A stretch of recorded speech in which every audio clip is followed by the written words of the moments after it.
and she's going to take the bus back to Caen, obviously. So she comes from Caen, from the University of Caen Basse-Normandie. Normandie.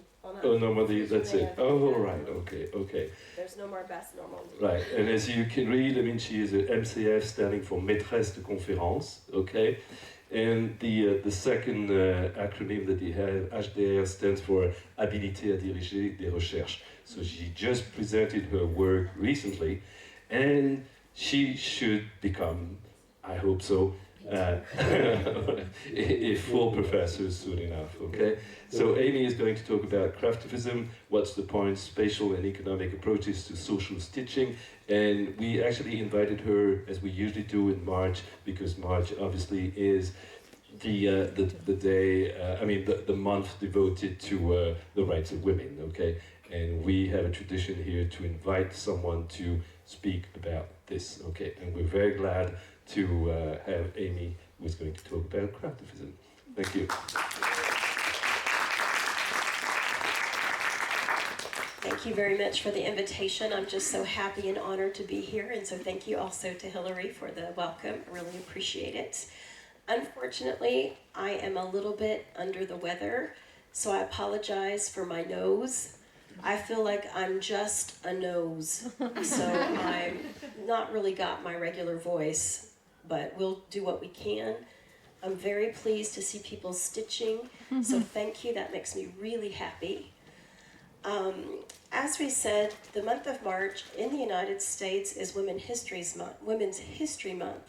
And then, of course, we've just had March 8th, the International Women's Day for Women's Rights. And so my project on craftivism, I want to let you know there are men who participate in craftivism. Okay, there are.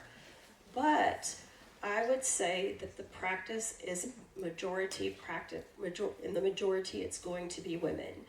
And in craftivism we see a lot of skills that have been traditionally associated with women. And I think that's why sometimes craftivism takes on kind of a female association. But I want to be very clear, craftivism is for everybody. And I'll come back and speak about it a little bit later, but when I've done some workshops, the men participate really well too, okay? All right, I wanted to say something about why I chose craftivism as a research topic. Actually, Hillary asked me that last night, but it was already 9 o'clock, so we had to stop talking. And I want to come back to this idea of the personal is political. Have you heard that statement before? Okay, so we're talking about Carol Hanish's 1969 essay, and it reminds us that our private lives have a connection to public policy and life outside of the home. Okay, so during second wave feminism, we also have Betty Friedan's feminist mystique. In some ways, we have a rejection of traditional women's activities like knitting and crochet because some second wave feminists didn't want to do that, okay? But I wanted to talk about how my personal crafting is political. So here I have a few photos of what I've made.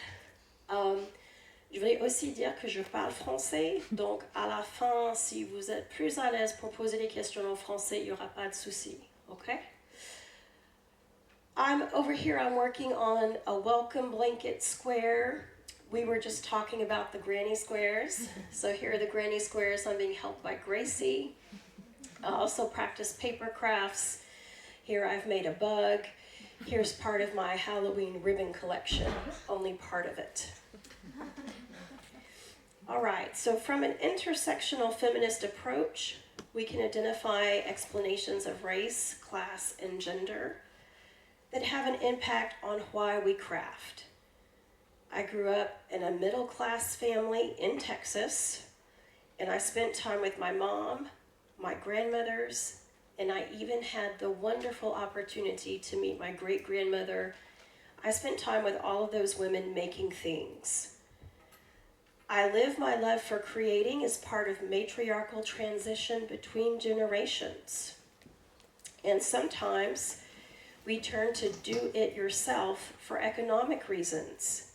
On other occasions, we turn to doing it ourselves or making it ourselves for artistic or political choices, such as wanting to wear or gift a unique or personalized item that could not possibly be bought in a store.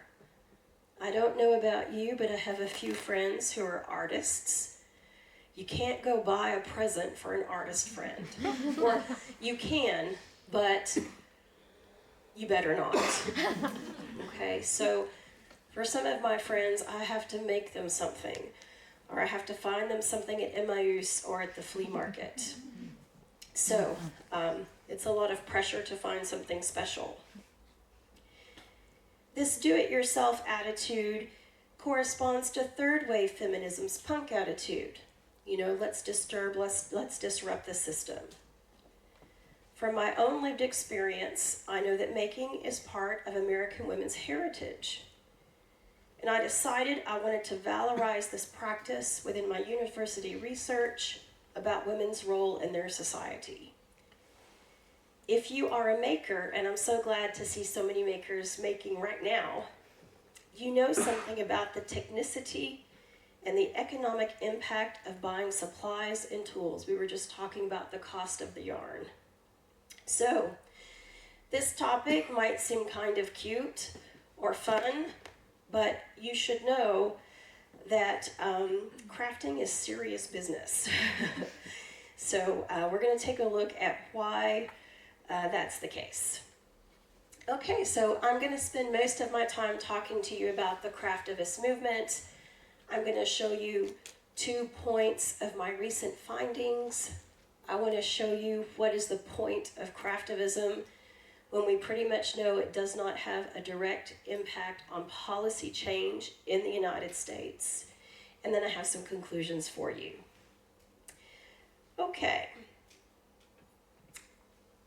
I have been very worried about working on craftivism because, like I just said, in the United States, we can't say, hey, look, this project caused this law to change.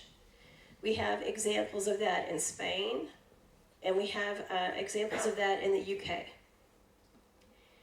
So if all this making we're doing isn't causing different election results or policy change, why are we doing it? As a university researcher, I want to have a hypothesis, do my research, and confirm or deny it, okay? And so I was a little bit stuck on my project because it was not working that way. I have, however, been able to find out some of the real objectives of craftivism. Okay, let's go on to the definition of craftivism. So you're going to recognize that this is a mot valise.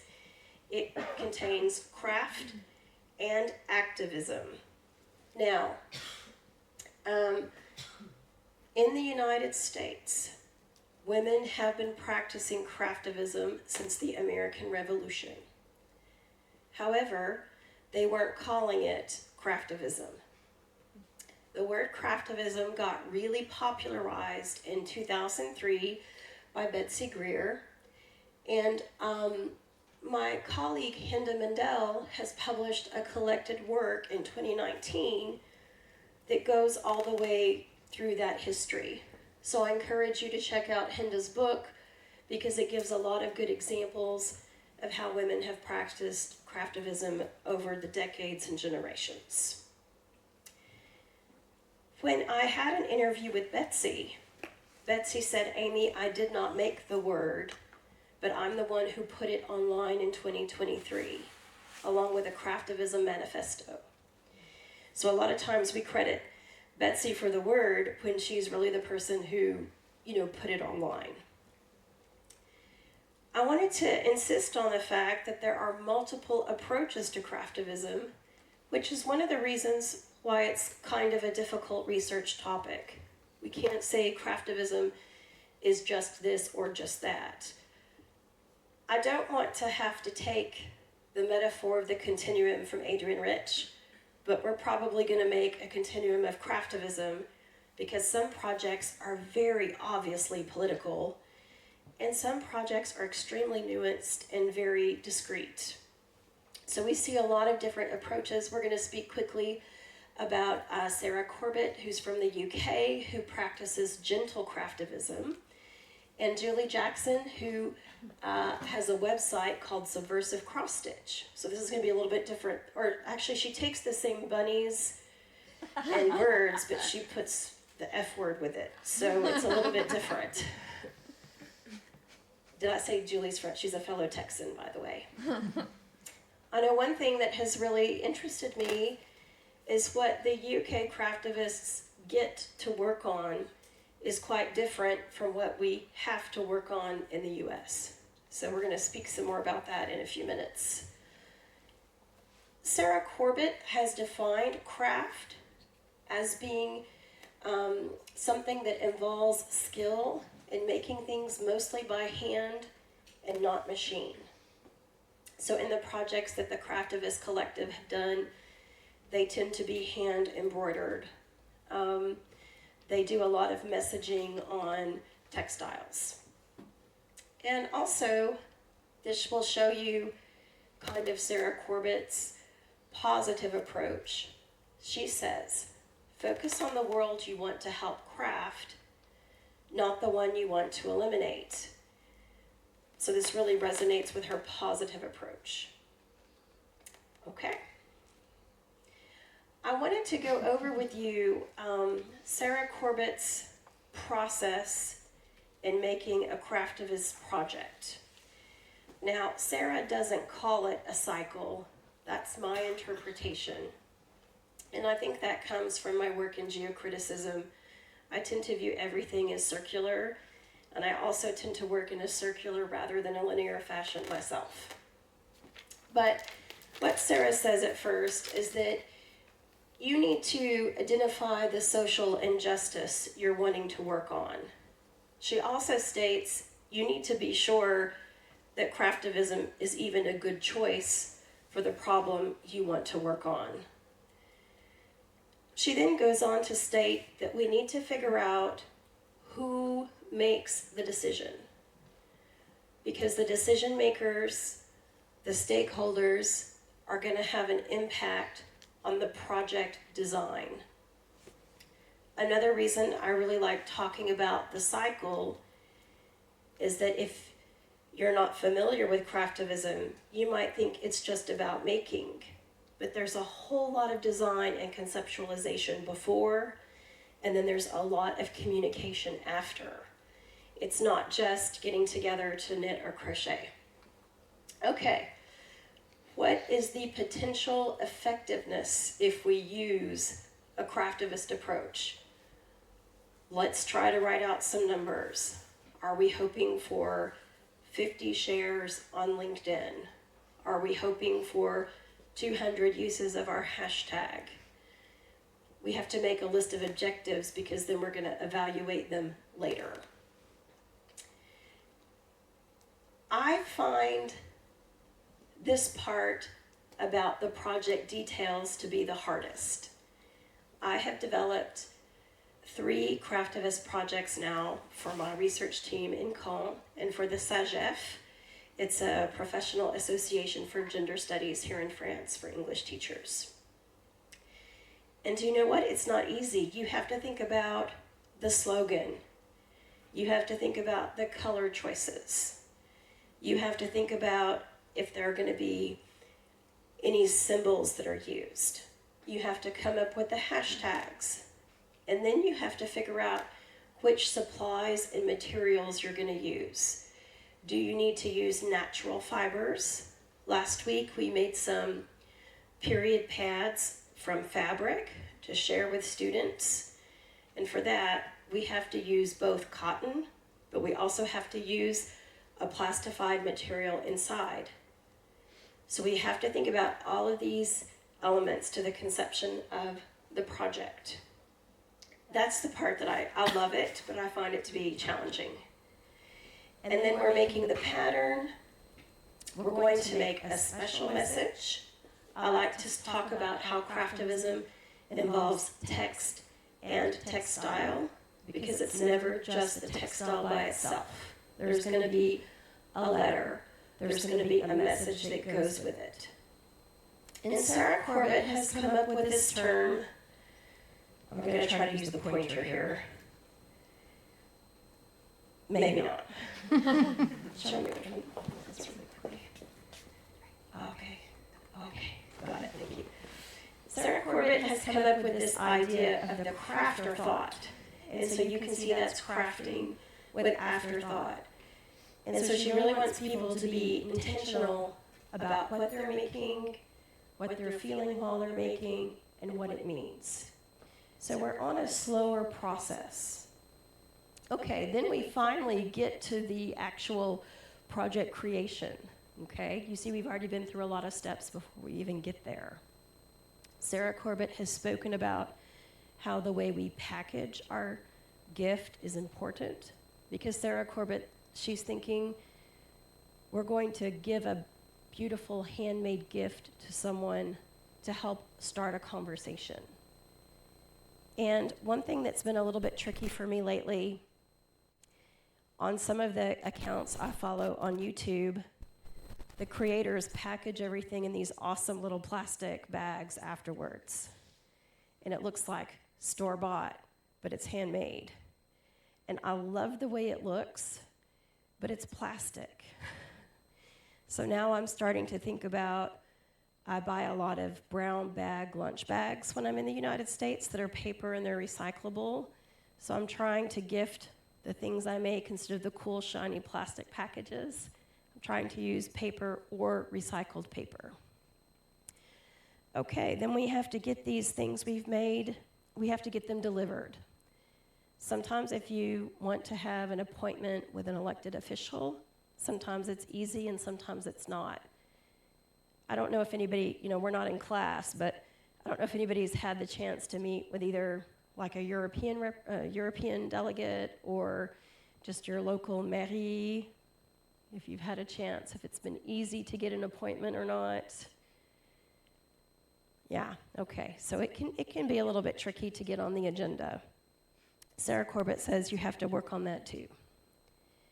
Now, what I'm also very, very interested in is the afterlife or the virtual life of craftivist projects. Once you've released what you've made by hand out into nature, how does it have a virtual life? And Sarah Corbett says that we can take advantage of holidays, anniversaries, to post online photos of our project and to try to keep attention on that particular issue. And, she says it's important to, if there's been a success or a disappointment, you can also use that on social media. So you're going to understand the reason I'm interested in spatial approaches is we're dealing both with in real life, but we're also dealing with the virtual. Okay. Here we have some images from Subversive Cross Stitch from Julie Jackson. There's also another important UK person, Rosika Parker, who published the Subversive Stitch in 1984. And Rosika is talking about how women have traditionally used embroidery to subvert politics and to express their needs and desires. In 2003, Julie Jackson had a problem at work. She didn't get along with her boss. Can anybody relate to that? So, Julie Jackson bought a traditional cross-stitch kit, very similar to the one you have. But instead of putting the nice saying or even the Bible verse that it was supposed to have, she just stitched the word fuck. Okay? And she felt so good about that. She realized it was a type of art therapy. And it's kind of like a trend that Julie Jackson launched, people love it. They love having the little rabbits with the F-bomb. And this is known as subversive cross-stitch. And it's been very popular. Julie Jackson does not personally claim that her website is a craftivist approach, but she has a lot of political patterns.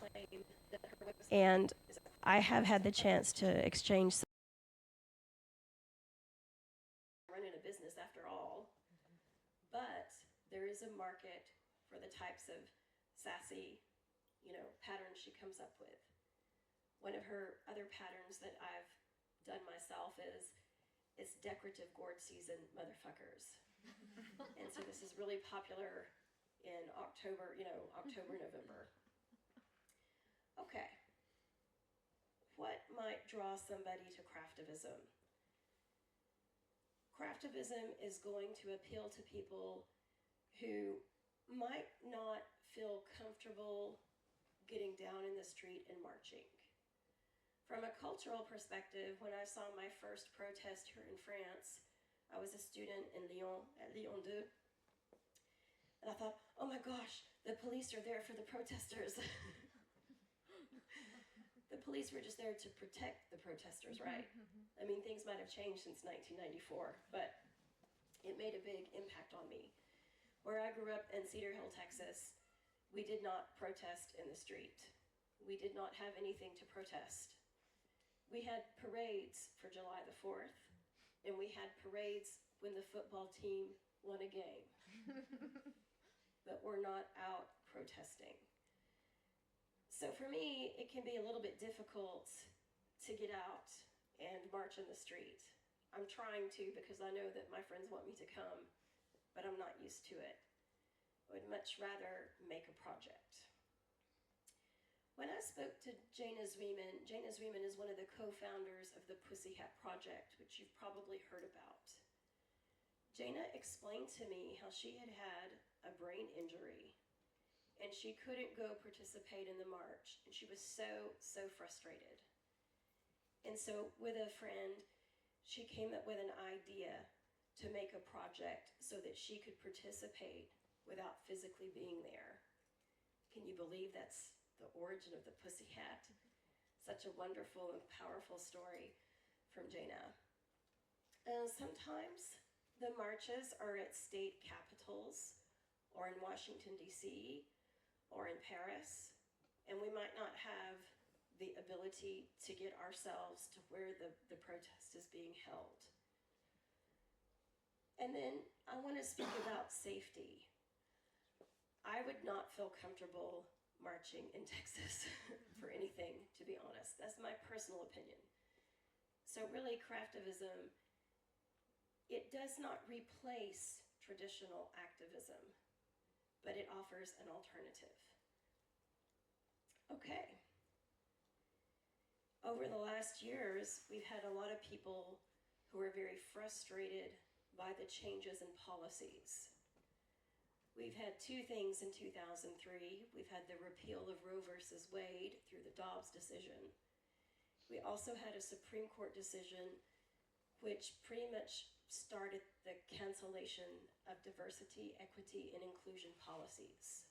Of course, it's much worse now today, but we've had those two important policy changes. Out of frustration, people have been pushing back against that. And then there might be somebody who has a personal connection to the cause. I won't be speaking a lot about it tonight, but sometimes trans allies are knitting or crocheting gender-affirming accessories for people who can't buy them at the store or don't have access to them otherwise. And that might be somebody's grandma.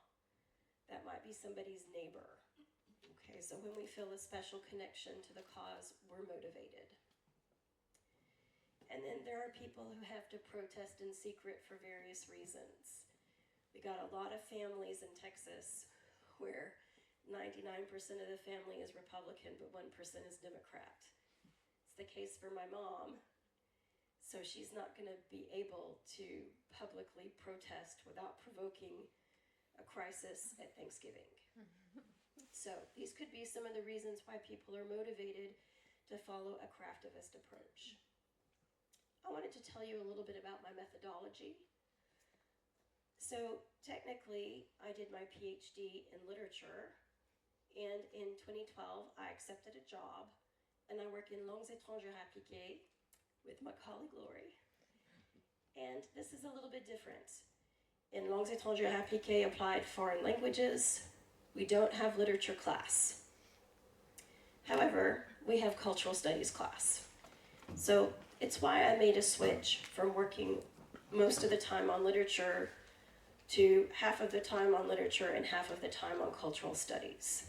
So I've had a really great opportunity to learn how to do field work, and it's addictive. I loved it. So my corpus includes a lot of social media posts. It includes field work.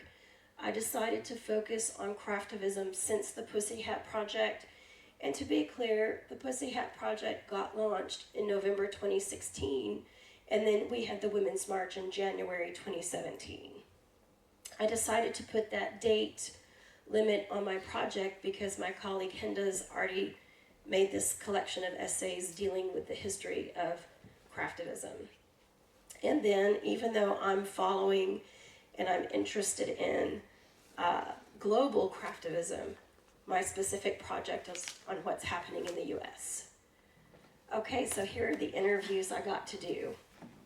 I don't know if you're going to recognize any of these projects. We've already spoken about subversive cross-stitch, and we're going to be speaking about the Badass Quilter Society and about Badass Cross-Stitch here in a little bit. You might have heard of vote equality. Don't know if you know, but the 28th Amendment has still not been, even though it has enough votes, it has not been published by the registrar in the United States. Joe said it was important, but that wasn't enough. He did not order the registrar to publish it. So the 28th Amendment has not been published, and vote equality is about that. And I think you've already heard about the Pussy Hat Project, but Jana has another great project that I'm working on as well called the Welcome Blanket. So I absolutely loved talking to all of these different people about their projects. You know, I said this will be a 30-minute interview. You're busy. I don't want to take your time. And of course, we talked about an hour and a half to 2 hours with each person. All right, there's me in my pussy hat. You know, we're not focusing so much on the scientific aspect of the project tonight, but I wanted to tell you some of the theories I use. So first of all, I am a feminist scholar, and my main interest has been écriture féminine. Now, people have said to me, en 2024, en 2025, on n'a plus besoin de ça. But I have some bad news, we still need it. Okay, so I'm still looking at how women's writing and women's expressions are working. Should we be saying women? Is that a bit essentialist? These are some of the other issues that I'm working on too.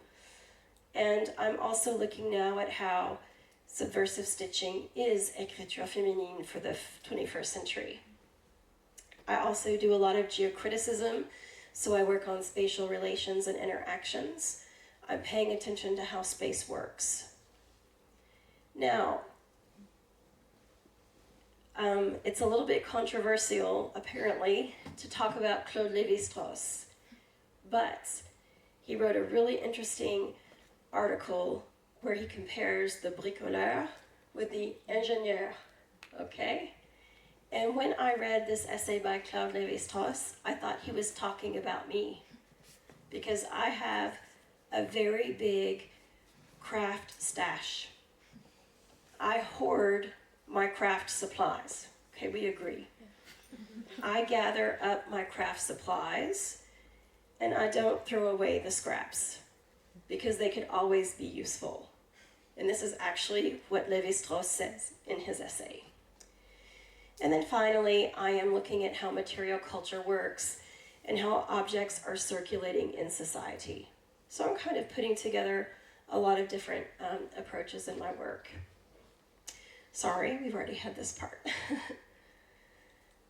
Okay, I want to talk to you, I said I work on geocriticism, so how is space working? How do we talk about the difference between geolocatable space, which is X and Y coordinates that we can pin on a map, and then how are we going to talk about virtual spaces? Well, I want to talk to you about how important the virtual spaces are for both the diffusion and the organization of craftivism. We know craftivism can exist outside of virtual spaces because it always has. And when we look, especially in South America, at how craftivism works there, it's not necessarily virtual. However, in the United States, virtual spaces are used in a big way. I don't know, for craftivism, #craftivism, there are 105,000 publications on Instagram. That doesn't really seem like that many, but it's very present. There's also been a pretty interesting evolution. Going back to the Women's March in 2017, you can see that people used an online map to organize. Where can I go?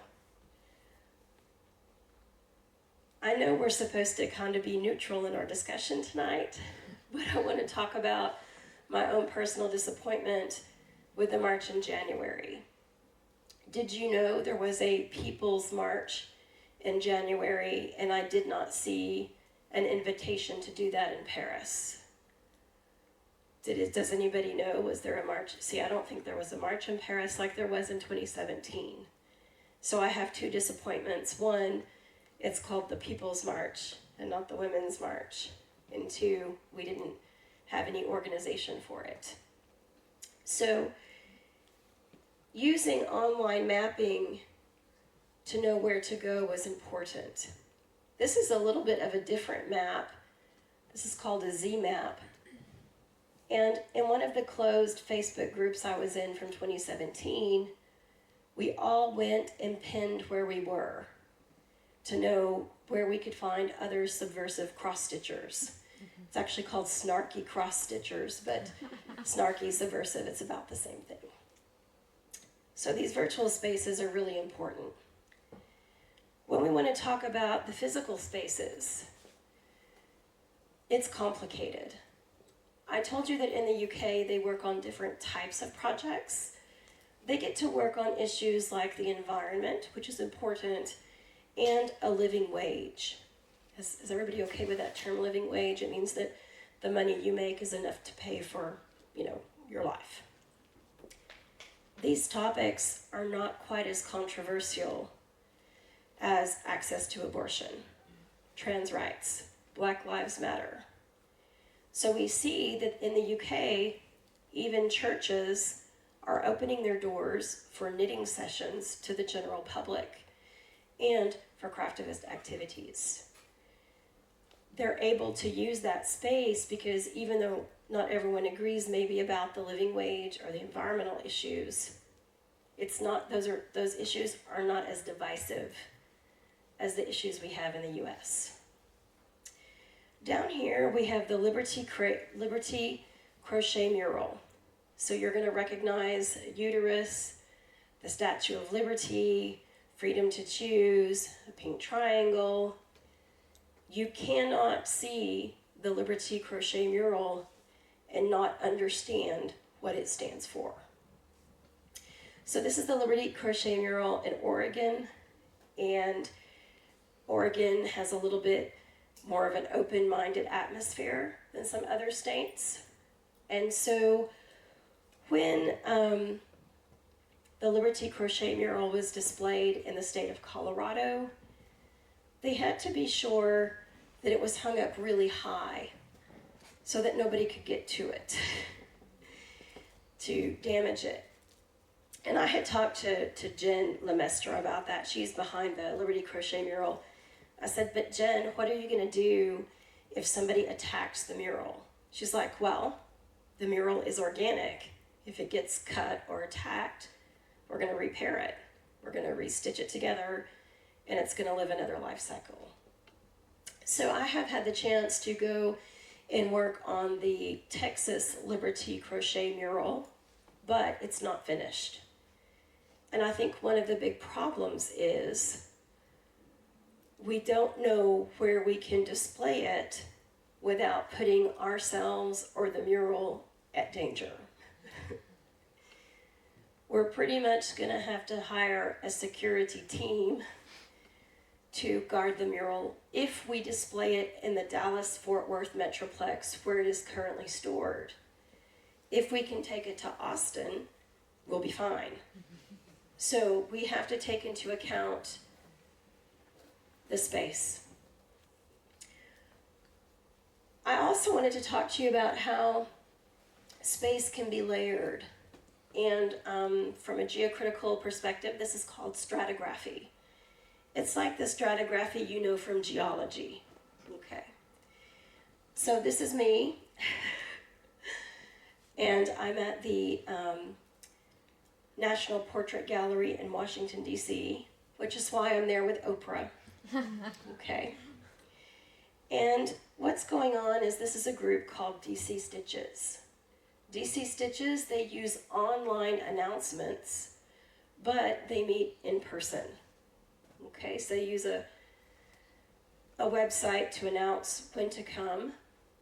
And I was really excited because when I was doing my field work and I was in DC, I got to go. So I get there and we're sitting in the courtyard. It's a public space. And as you know, especially the makers with us tonight, stitching in public is a political act. So we're there in a public space. By the way, it's free to get into this particular museum. We're in the company of well-known Americans. Usually in the portrait gallery, we're going to have historical figures, figures who are important for American culture, art, politics. And so we have a lot going on in this particular space. Well, when I sat down and introduced myself and talked about my project, the group leader said, "We don't discuss politics here." I was so surprised. I thought, but you're stitching in public. Doesn't everybody have the same opinion? It was a really important learning experience for me because it did not match what I thought would be the case. And what I understood is that most people who work in Washington, D.C. and who live in Washington, D.C., they tend to work for the federal government. And they have to be careful about what they say. So I was there in April. Okay, it's a different context than March 2025. Okay, but even then, people did not want to say their political opinion in public with people they didn't know because it might have been risky for their job. Now, of course, it's very, very different now where we know it's even riskier. So when we look at where craftivism is taking place, we need to take into account what's going on from a spatial perspective. All right, I want to talk to you a little bit about the economic models.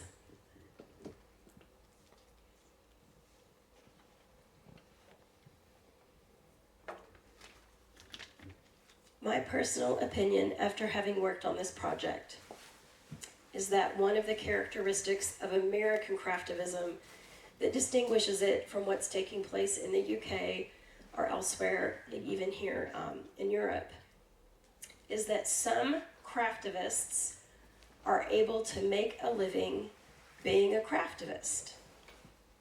And I want to talk to you a little bit about Shannon Downey. Her book, Let's Move the Needle, just came out in October. And Hillary, did you tell me there's a copy here in the library? Okay, so if you want to check it out, don't hesitate. Shannon's brand is Badass Cross Stitch. So you can probably tell Badass Cross Stitch is going to be in the subversive cross stitch category. Shannon has 2 monetized platforms.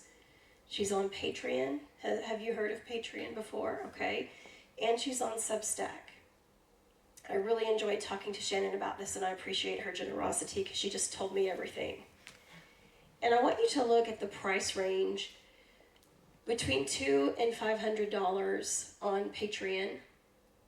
And basically, once you hit the $50 level, there's not a big change, except for if you're at the $250 or $500 level, you get a piece of her art.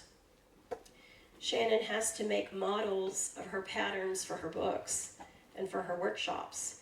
So what she tends to do is once the photographs have been taken is she can sell that art. And so that's what goes on to her Patreon patrons. On Substack, you can see that she pretty much stops at $28. No matter how much you give, that's what you're going to get from her. So she's using content creation to finance her craftivism. Shannon also gets contracts from public structures. She did something with the Chicago Botanical Gardens. There was something else. Let me just check my notes very quickly because I've just started talking. Let me check. Right. Yes. Okay. Let's talk now about Maddie Kerte, who has Badass Quilter Society. Apparently, badass is an important value for craftivists. I really encourage you, if you are interested, to follow both of these accounts on Instagram. That part's free. Maddie is working very hard to shake up the traditional quilter's context. It might be difficult to imagine, but when you go to QuiltCon, have you heard of QuiltCon? It's like Comic-Con, but for quilters. Okay. And there's been a lot of controversy at QuiltCon because there was some censorship of 2 quilts back in January. And then last year there was also a controversy because somebody made a quilt about gun violence in the United States. And we have a lot of people who are like, quilts aren't political. Yeah, right. Quilts are totally political. And so Maddie's really been working to make the quilting world more inclusive. Maddie shared with me that her daughter is trans, and so she's really worried about the future for her daughter, and that's part of the reason why she's working on that. Maddie also does a lot of merch. You can see that she has Patreon like Shannon does, but she also just has an online shop, and we spoke about how she organizes that. Maddie designs the stickers and the t-shirts and the luggage tags and the ribbon, but she works with a print-on-demand platform, so she doesn't have to stock everything at her house. She told me that she felt like with her ADHD, she wouldn't be able to handle preparing clients' orders. So she outsources that by working with a print-on-demand service. I wanted to talk to you about the fact that there are 2 reasons for me that these economic models seem to be pretty particular to the US. First of all, there is a sector of the American population with enough disposable income to support these women and others. Okay, so that means they can pay $3, $5, $15, $28, $500 a month to support a cause they like. And in my group of friends in Saint-Comté, it's a village to the north of Caen, I don't know anybody who's supporting a cause in that way. And then the second thing, and maybe you can give me some feedback, is that American consumers are ready, willing, and able to consume social justice merch. When they attend events like QuiltCon or others, publicly displaying a political position on a social justice issue is trendy and acceptable if you're with people of the same opinion. I started looking around in France and at non-politicized events. I don't think we see that much social justice merchandising. Sometimes on campus, I'm a uni prof, so sometimes on campus or at a uni prof conference, I might see a tote bag or a t-shirt with a trans flag or the Black Lives Matter slogan. But if I'm just out at Carrefour, I don't see that. Can you tell me, is that your experience too? You pretty much have to be in what you think is a safe space to show your political opinion. And so I think that's one of the reasons why we're seeing the monetization of social justice merch. So I was really proud because I bought a t-shirt from Maddie, but when it came and I tried it on, it's a t-shirt, it actually is like so big it's a dress, even for me. And I really love it because it's got a cat with really crazy eyes, and it says, "Yes, I stayed up all night sewing." And I really loved it, but I wound up leaving it in the closet in Texas because I just don't know where I would wear it here in France without causing a major problem. And then I was looking for it the other day. I'm like, where's my t-shirt? I'm like, oh, it's in Texas. So there is a little bit of a quandary about the monetization of activist art.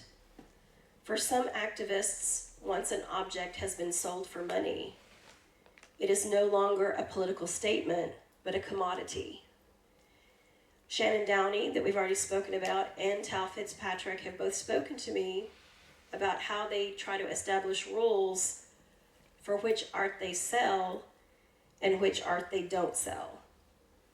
So Shannon, like I said, once she's made examples for her books or her workshops, she's okay selling that. Tal Fitzpatrick, who's an Australian artist, said that any collective work that she supervises that's sold, that money goes to a charity, does not go to one person. She also said that she keeps her, because she's an artist, she keeps her art separate from her activism art. And so she kind of has some personal rules she follows about that. Okay, we've been over some of the virtual spaces and physical spaces.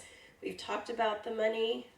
Let's talk about what are we really accomplishing when we do craftivism. I have a colleague in American Studies. Her name is Géraldine Chouard, and she's a specialist of patchwork quilts. So she's a French scholar working on American quilts. Geraldine has come up with a really interesting taxonomy about quilts. And when I was looking at Geraldine's taxonomy, I'm like, but wait, this also applies to craftivism. We can take a look at some quilts and see that they are record-keeping devices. Well, we also have some craftivist projects, like temperature blankets, a year in stitches. Maybe you've even seen a temperature snake. I like the temperature snake a lot. And I hesitate to speak about this next example, but I'm going to anyway. There are also some poo blankets. Have you seen it? Okay, so I'm glad I talked about it. You know, different strokes for different folks. You journal what's important to you. All right, we cannot deny the way that patriotism comes out in quilts. That patriotism, especially lately, has also taken on a lot of different forms. However, choosing to use red, white, and blue, choosing to use the American flag, choosing to use eagles or traditional symbols, it's very prevalent in craftivism, just like it is in quilting. There's the protest quilt, and this is the kind of emotion we're going to find also in subversive cross-stitching. a very common quilt, especially in the 19th century, was a fundraising quilt, where women would get together, make a quilt, sell it, and then a lot of time that's what the suffragettes did, or those wanting prohibition. Where we can see some fundraising recently is with the Dobbs decision. There's an account, Quilt Scouts for Abortion Justice, that held an online quilt auction to raise money for different abortion access services. Some of the quilts are also crusade quilts. It's kind of like the protest quilt, but it's to obtain a specific objective. It's when you're on a mission, like with the Pussy Hat Project. And finally, there are mourning quilts. These could be stitched projects with victims' images or names, like George Floyd or Next Benedict. But we can also turn to the Names Project or the AIDS Memorial Quilt, which is a very important example of craftivism, even though it was never labeled or called craftivism. So I was really excited to look at how this taxonomy also applies to craftivism. And I'm also going to be continuing to pursue how objects through material culture are circulating in the public sphere, but we're going to have to talk about that another time. I wanted to add to this list by Geraldine. Oh, I'm sorry, I've left out commemoration quilts. We're going to see an example here of somebody who commemorates a transition through an embroidery. Okay. I also wanted to add that we can create textiles that bring warmth, comfort, or clothing. I'm sorry, we've got a typo there. But also decorate and express identity. I think the concept of bringing somebody warmth through a textile is really powerful. And actually we see that both from social justice craftivists and the small group of conservative craftivists that I was able to identify in my research. Unfortunately, I did not obtain an interview with Knit the Rainbow, but Knit the Rainbow is a really important project in New York City. They gather up hats, scarves, gloves, and socks for homeless LGBTQAI+ youth. And Jana Zwiman also has the project Welcome Blanket, where a blanket is made and shared with a new immigrant to the United States. So we're looking at creating warmth, replacing a warmth and welcome that society is not providing through a textile. Okay, let's take a look at some examples. There on the left, we have Prudence Kitsch, really interesting account that I can recommend. You see she's using red, white, and blue. Prudence usually has an American flag as her dress. You're going to recognize this is post-Dobbs decision, never again.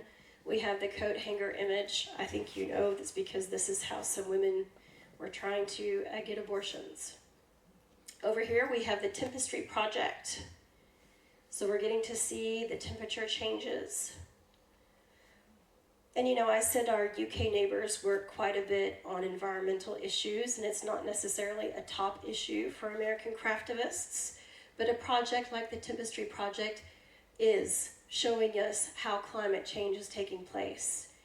And it's really easy to see, with the color codes, how the temperature is changing. Over here we have a work from 2019. I'm going to go ahead and say it, fuck the system. And so we have a play on words with system and system. And you can read the legend, finish this piece just in time for her gender repeal party. And that's also a play on words for the gender reveal party. All right, let's talk about some conclusions. It's time.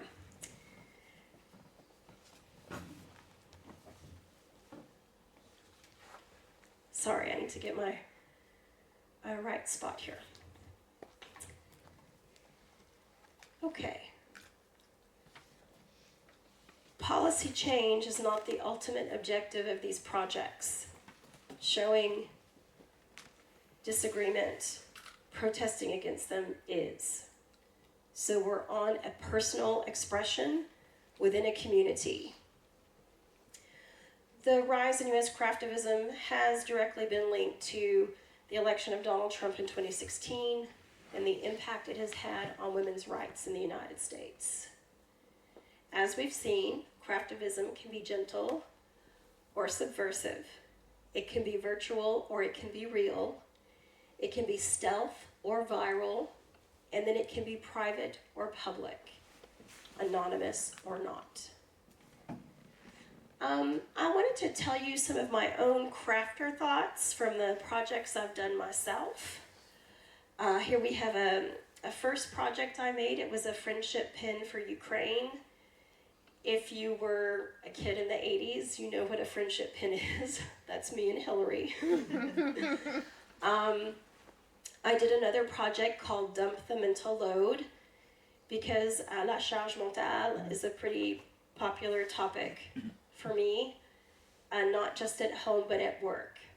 People write to me and ask me to take care of colleagues and students all the time. And I sometimes think if I were a man, they wouldn't be asking me for that. Here we're with the SAGEF, we're making a bunting. Pour la petite histoire, on avait fait ça en 2023 et quand on l'a installé en 2024, on l'a volé. On ne sait pas où c'est. On ne sait pas ce qui s'est passé.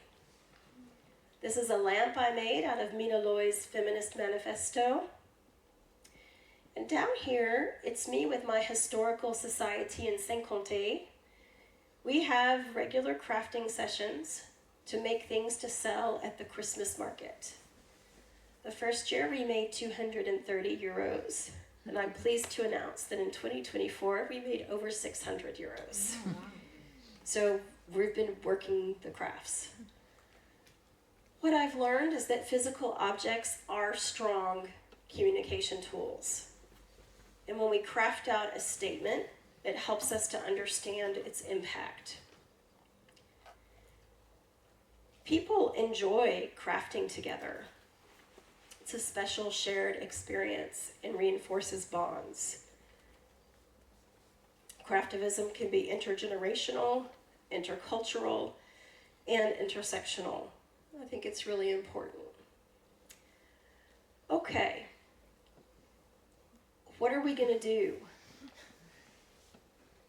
Well, most of the craftivists I know are disappointed because it means that the last 4 years' worth of work did not have an impact on the election.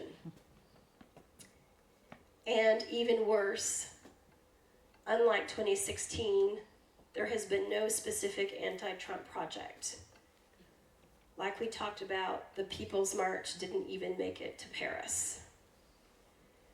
There has also been a major turn in social media practices. With the inclusion of Elon Musk in the American government in a non-elected position, most people are closing their X accounts. Mark is just as guilty. Facebook and Instagram, it's really hard for me. I love Instagram. I don't know what I'm going to do. I'm trying Blue Sky. It's not doing it for me. But we're in trouble because it's disrupted our virtual organizing space. And we're going to have to find some new solutions. And it's not really obvious right now where we're going to go. However, craftivists continue to call for community action. Okay, so one of the number one pieces of advice from all of the accounts is to continue being present in your community, reinforcing your community, strengthening your community. People are still demanding equality and social justice. So Maddie Curte was really working QuiltCon for that, posting on that every day. We have the promotion of civic vigilance. I'm not sure if you've heard about the SAFE Act, but it's going to have an impact on who and how we vote in the United States. I'm not sure I'll still be able to vote if the SAFE Act passes. It will depend on if we can come to vote in an embassy or not. I usually register to vote through mail, and I also usually vote by mail. And both of those things are being questioned in the SAFE Act. And people are still sharing protest citations. I wanted to share with you from the Tiny Pricks Project, one of my favorite accounts. It takes a unique kind of genius to fuck up the US-Canada relationship, from David Froome. Well, what I can tell you is that we're gonna just have to keep making, okay, to end on a, if we can, a point of hope. And I wanted to say that today we had a really great session with about 13 high school students who came to the Institute, and we worked on a craftivist project called the Name Badge Project from Hinda Mandel. And the students were really excited to make. Even the ones that have never thread a needle or tied a knot, they were really into it. And I honestly believe from my own experience, taking it into your own hands and making it makes a difference. Thank you very much.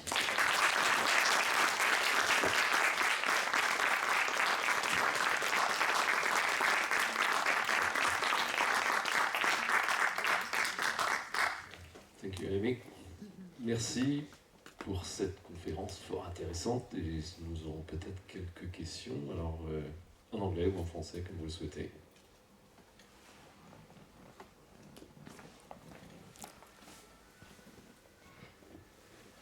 Bonsoir. Je vais la poser en français parce que c'est ma langue maternelle et que ce sera plus facile pour moi, mais si vous voulez répondre en anglais, il n'y a pas de problème. En fait, je n'avais jamais entendu parler du craftivisme avant l'annonce de ce soir, et pourtant je le connais depuis très longtemps. Je ne savais pas du tout que ça s'appelait du craftivisme. Et du coup, par rapport aux dates que vous avez données, on dirait qu'il apparaît au milieu des années 2010, ou à la fin des années 2010, en tout cas qu'il est concomitant à la première élection de Trump.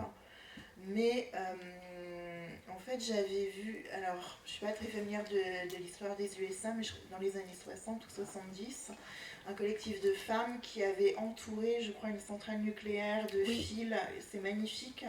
Oui. Et pour moi, ça pouvait être ça, du craftivisme.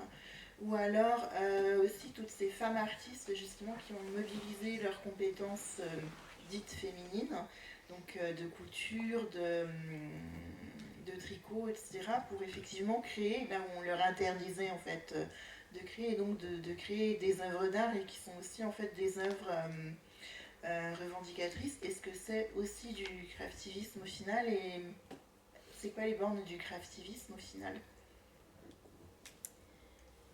Je vais donner une réponse un peu facile pour commencer. J'ai un peu peur que craftivisme est une étiquette de marketing. D'accord? Mais ce que vous dites, vous avez raison. Donc c'est 2003 où Betsy Greer va poster en ligne le terme craftivisme. Mais on le voit dans tous les médias avec le Pussycat Project qui est lancé en novembre 2016. C'est vraiment à ce moment-là où le mot est sur les radars des médias aux États-Unis.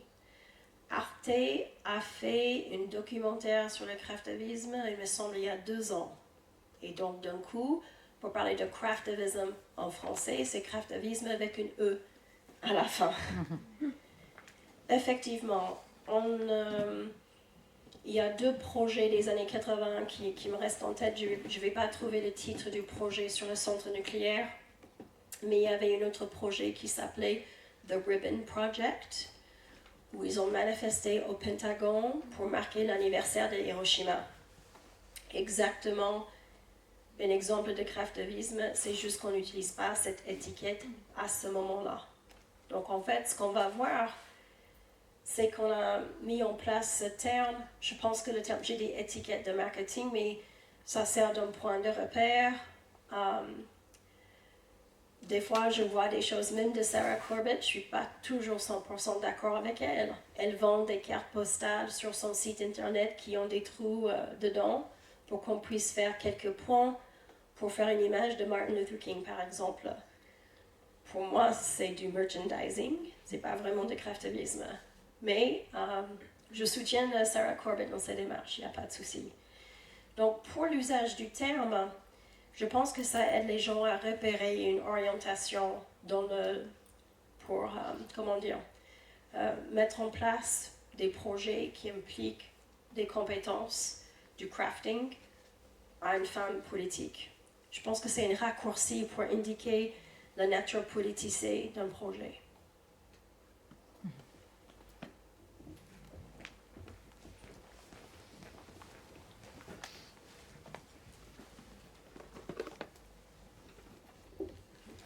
So we'll do the same. I will ask in French and you can. Okay. Dans votre présentation, il y a beaucoup la notion d'espace, d'échange. Mais il me semble, par expérience, que dans tout ce qui est, parce qu'il s'agit de création textile par le fil, et derrière, dans un but d'activisme, mais derrière toutes les créations de textile dans le fil, il y a un énorme temps de préparation. La notion de temps est importante. Si on se reprend l'histoire de la tapisserie de Pénélope ou le fil d'Ariane, je trouve que derrière ces créations textiles, il y a une forte dimension philosophique. Et pour moi, en ce moment, elle est d'autant plus importante qu'on vit dans un monde accéléré et que quelque part, toutes ces créations textiles, dans un but activiste, c'est aussi prendre le contre-courant d'un mouvement général. On est dans les slow movements. Et la question que je me pose, là, ça veut dire que ça prend énormément de temps pour élaborer un projet de craftivism.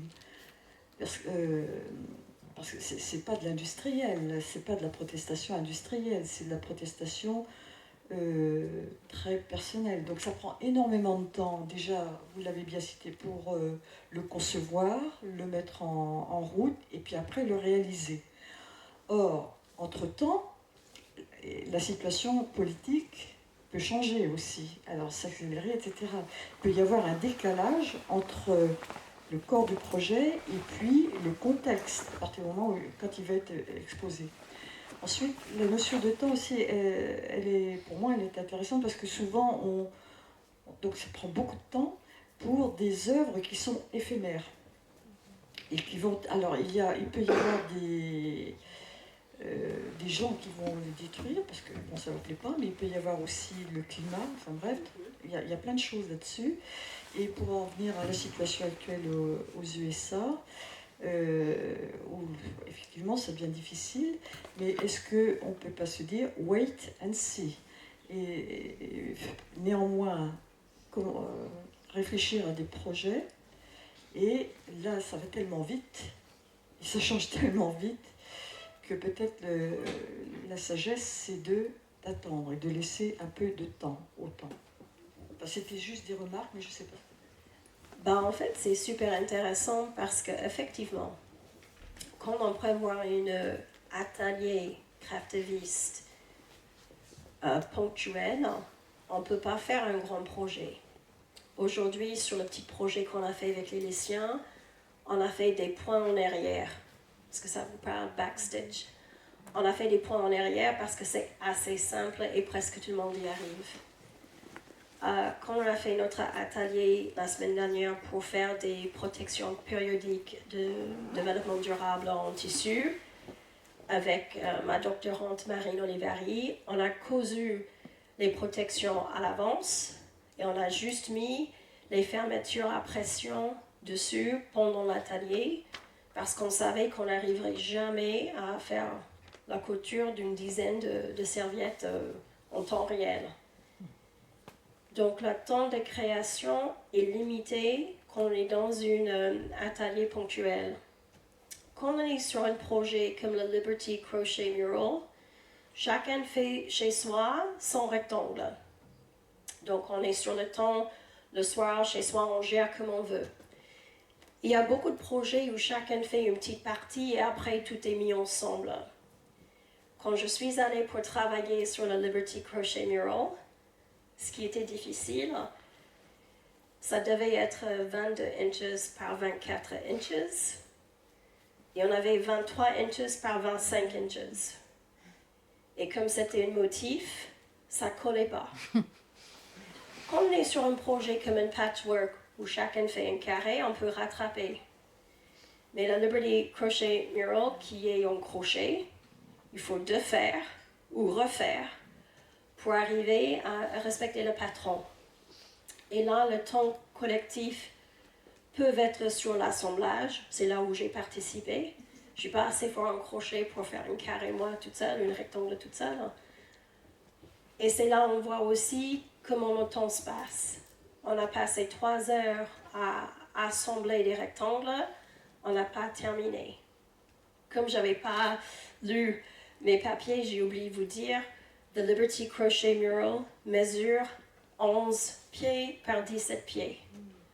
Donc il est presque 3 mètres haut par 5 mètres. Il est énorme.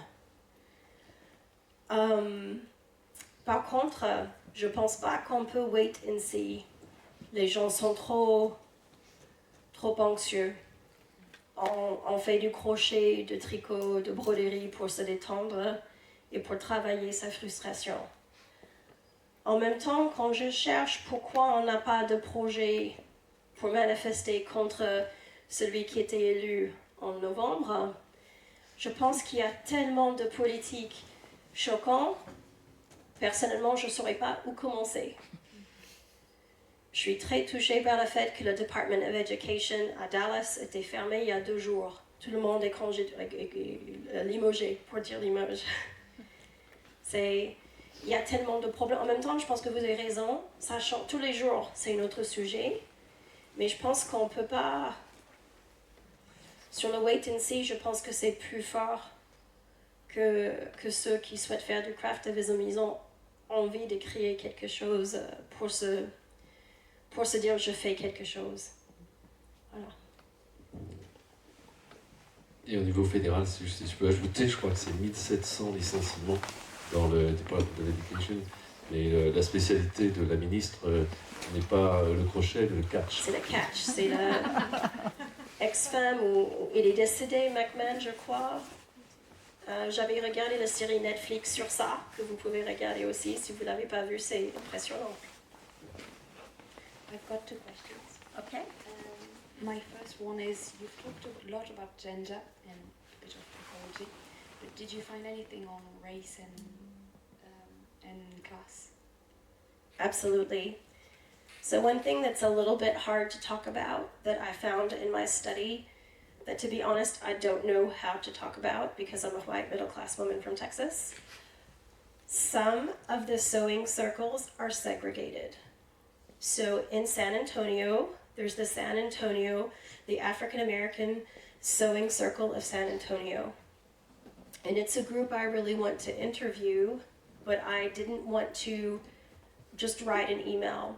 I need to go. And it's about a 4-hour drive from where my parents are, and I haven't had the chance.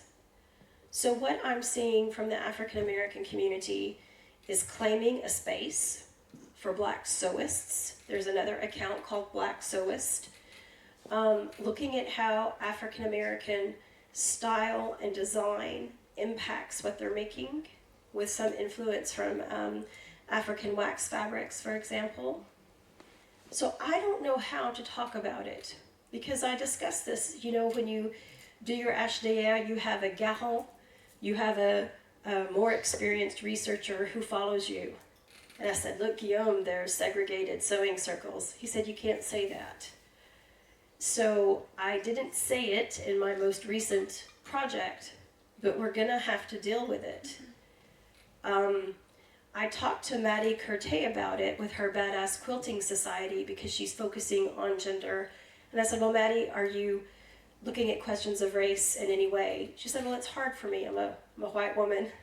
So I think where we're running into some difficulty is legitimacy as researchers or as craftivist project leaders with that community.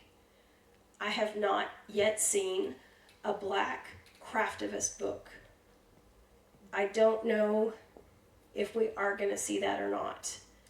But I can tell you that the question of race is very divisive in online social media groups working on crafting.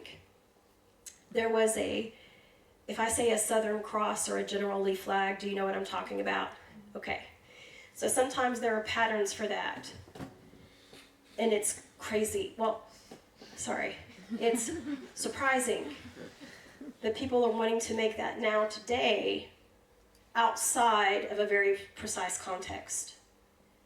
And something like posting that flag can cause a fight. Also, during the Black Lives Matter movement, when it first started, there was censorship of a Black Lives Matter post in the Embroiderer Guild of America Facebook group, just confirming their already well-known racist profile. And my second question was more about crafting clubs, because I know of crafting clubs that are quite political. And did you study them through the lens of craftivism? It has been kind of difficult to break into a crafting club because usually when I'm in the US, I'm there for a short time. And I think to really get in, you have to be there on a longer term basis. I tried to sign my mom up for the Gun Barrel Quilt Guild. So my parents lived near a city called Gun Barrel City. Okay. And she never went. And I'm like, but I paid for you to go. She's like, well, yeah, I didn't go. So I think that it can be difficult to find, depending on where you live, it can be difficult to find the crafting club that meets your profile. And I want to talk about crafting club, come on this weekend, it's $500 and make your scrapbook, versus, hey, everybody bring your work basket and let's work. Because I'll actually be working on the commodification of crafting weekends on a project in June. Yeah, Lori, you get to hear that, so before the Ananoa. I wanted to just say, though, that something I noticed, I got to do some field work in Portland, Oregon in the month of December. So after I did most of this other work, there were so many DIY bars. There were at least 3 of them.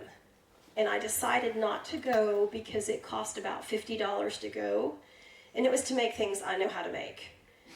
And I mean, that sounds a little bit pretentious, but I didn't feel like I was going to learn any skill for the $50. And I also think that's so Portland. I don't know if anybody's watched Portlandia or not, but it's really an interesting economic model available in Portland. And what about where you live? Is there a craft club you go to or you can go to? Not in France, but I went in Northern Ireland. I've been to political knitting clubs here. I have seen a lot of traffic about, who likes tapestry? Je sais pas si vous savez, mais ils ont fait en Écosse, ils ont fait une tapisserie comme la tapisserie Bayeux, mais avec la vie quotidienne dans leur village en Écosse. En Afrique du Sud, moi j'ai vu aussi, il y avait eu des, je sais plus comment on appelle, des communautés qui étaient d'origine hollandaise, avec des immenses tapisseries pour relater l'arrivée des colons en Afrique du Sud. Là, j'étais choquée, quoi. On va prendre juste une dernière question. Et On est bavard. voilà, et puis surtout, Ellie a beaucoup travaillé depuis ce matin, puisque ce matin, il y avait aussi, début d'après-midi, un atelier. Well, first of all, I just want to thank you so much for the presentation you just gave. I found it very interesting. And I was able, you can probably tell from my speaking, I'm from the United States as well, so I was able to connect it to a lot of things that I'd seen without necessarily putting it into that category. Also, if there's not enough time now, I'd be happy if you'd be willing to email you, because it's just a question I had, because the answer I find might be complex. As another American who moved who's moved to France and lives here and just kind of notices some of the cultural differences. I'd be curious to know from your point of view, because it's something that I have a hard time maybe making sense of. It's related to craftivism, but more globally, just like the space, in the public space that we give to political statements. And I'd be curious, how do you make sense of the differences between the French relationship in public spaces to political statements in the United States? Because I find that it was one of the things that maybe shocked me the most was, you know, the last thing I'll say before I let you speak is that I'm doing research on like the school systems between the countries, and that sometimes it wasn't an odd thing to see sometimes teachers in the public school system who would have stickers based on like the political candidate they wanted to vote for, but something that you would never see in France. How do you make sense of that difference in relationship to political statements? I've been thinking a lot about it.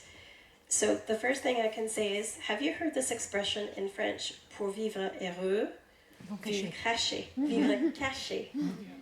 So it means that if you want to be happy, you don't show your life. So if you have money, you don't let it show. If you've had success, you don't brag about it. That's hard for us as Americans because we're, hey, look on LinkedIn, I did this. I already posted on Instagram that I was here giving a conference, so if you want to follow me and like it, you can. But there is, you know, in France, people hold themselves back. This is my opinion. Of course, we want to hear from French people too about it, but they aren't going to show in every context what their leaning is. Il y a un droit de réserve aussi. For some jobs, you're not allowed to say. Sometimes for fonctionnaire, you're not allowed to say. I have 4 office mates at the Université de Caen, and one of my office mates is like secrétaire générale de la CGT. Okay? And I said, Juan Carlos, je fais ce projet sur le merchandising politique. And I said, Juan Carlos, does the CGT sell buttons and t-shirts? And he said, no, we might make them and give them to our members, but we're not going to sell them. Because I wanted to test, because I really think there's something about the merch. My best friend keeps sending me all these awesome stickers and t-shirts and necklaces, and she sent me earrings that are birth control pill packages. You know, we're really into the merch in the US. And we're not, and I'm like, when am I going to wear these birth control earrings? Maybe to the SOS SAGEF panel, but I think French people don't necessarily want to show their opinion, maybe to protect themselves. That's why what I'm thinking is when you go to the political meeting, you're with people who believe like you, so you're wearing I did buy a Ségolène Royal t-shirt back in the early 2000s. You show that when you're there, but I think you might be afraid to show it in a more public and open context. Thank you so much.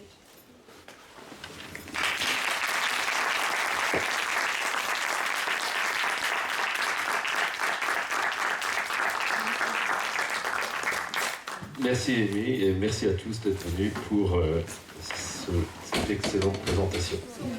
Merci beaucoup. Let me hear from